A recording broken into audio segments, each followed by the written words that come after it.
Hi, welcome to my healthy cooking segment, and today I'm going to show you how to make a super healthy, delicious, nutritious lasagna. This is probably one of my favorite things to serve my family, and it's one of the things that I know a lot of people shy away from making because they think it's all labor intensive and it's got, it's too high fat, etc., etc. But actually lasagna can be super healthy and super delicious and easy, and it's one of those things that you can make ahead and you can leave it covered during the day and then bring it out and reheat it at night, or you can even freeze it. So lasagna is actually something that's just a really easy casserole to have on hand. Yesterday I showed you how to make the marinara sauce, and that was my homemade roasted tomato vegetable marinara sauce. So if you didn't see that segment, watch yesterday's segment to make the homemade marinara sauce. But if you don't want to go to all the trouble of making your own sauce, of course, you can always resort to jarred sauce, which I try not to do too often. I try to make everything from scratch, fresh, if I have the time, but I know a lot of working moms are busy.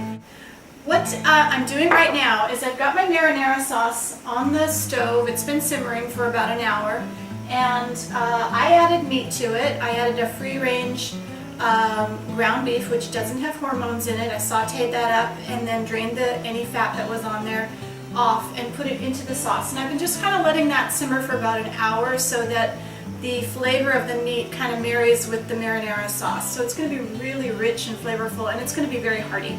And I have a son who's a soccer player and he needs to have some meat, so we're going to make this a meat lasagna. The other thing I have going right now is a big stock pot of boiling water. I'm going to salt that, and when you flavor your water with lots of salt before you cook your pasta, it really makes a difference. So please remember, don't just put a pinch of salt, put a good tablespoon of salt in your stock pot of boiling water to give that pasta lots of flavor.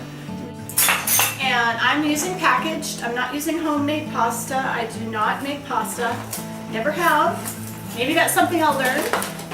But so far I have found that this homemade, or this packaged hard pasta is better. I'm going to boil this for about 8 minutes so that it's al dente. You don't want to cook it till it's too soft because you're going to bake this in the oven. So throw this into boiling salted water for 8 to 10 minutes till it's firm to the tooth. That's what al dente means. I want you to take a look at my sauce right now and how much it's developed since I showed it to you yesterday. I hope you can see how good this sauce looks, but this is, you'll notice that it's gotten nice and thick because of pureeing 2/3 of it. It's really developed since I started it yesterday, and it's also got the meat in it now. So it's pretty much ready to go into my lasagna. And I'm just going to keep that on low on the stove. And then over here, you can see I've got my lasagna noodles. And we want to make sure that we move those around now and get those separated. In the meantime, I want to prepare some of the other parts of the lasagna. We want to get the cheese ready. A lot of people like to use ricotta cheese for their lasagna filling, and that's fine. If you have a certain type of ricotta cheese that you like, great. I am using low-fat cottage cheese, which I find I really like the texture of it, and I like the flavor of it a little better myself. So my family really likes that, and I'm going to add mozzarella cheese to that. This is also part skim milk mozzarella cheese. I don't use the whole milk because it's pretty, I find lasagna pretty rich as it is. What I'm doing with this is I'm just going to cut this mozzarella into chunks. We're going to actually put this in the food processor. And so all I'm doing is I'm cutting it with a sharp knife into 1-inch cubes. And then we're going to just throw it in this Cuisinart and chop it up. Easy as that. Alright, you would not believe how long I've had this Cuisinart.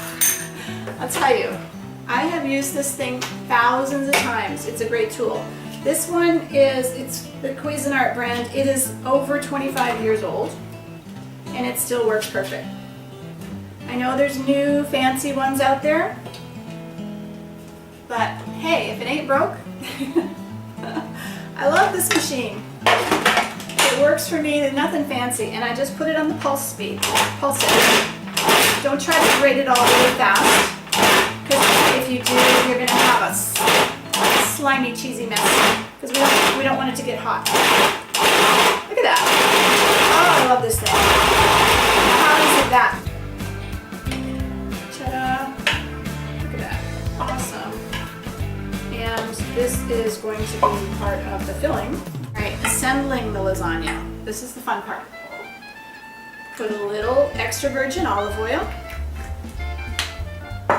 on the bottom. Grease this 9 by 13, or you could make 2 small ones and freeze one. This recipe makes a nice big one. But since I'm having company for dinner, I have a feeling that it's going to get eaten up, so no worries there. There's not going to be a lot of leftovers. There's one other cheese that I would like you to use in your lasagna if you want. This is an aged Parmesan cheese. This one is aged 18 months, and I just think it gives a real nice bite, a nice tang. You've got your mild mozzarella, your very mild cottage cheese, so I like to kick it up a little bit with some Parmesan cheese, and organic is always great, but if you don't have access to organic, just use a really good aged Parmesan cheese.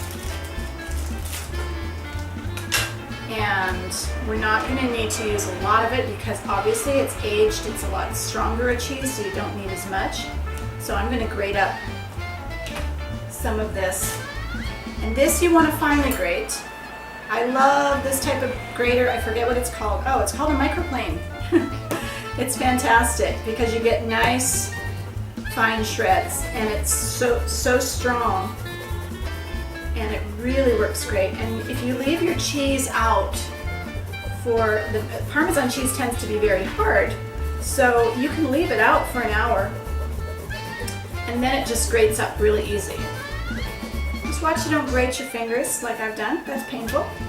In fact, I think I've done it just about every time lately that I've grated cheese. So watch those fingers. Keep the thumbs out of the grater. All right, we need to assemble our lasagna now. This is kind of like a little assembly line process, like a lot of the things I make. So you get your lasagna pan. It's already greased and ready to go. Very first thing you want to do is ladle some of your homemade sauce onto the bottom. That way your noodles won't stick and get all crusty in the bottom. You want to have at least like a few ladlesfuls of sauce.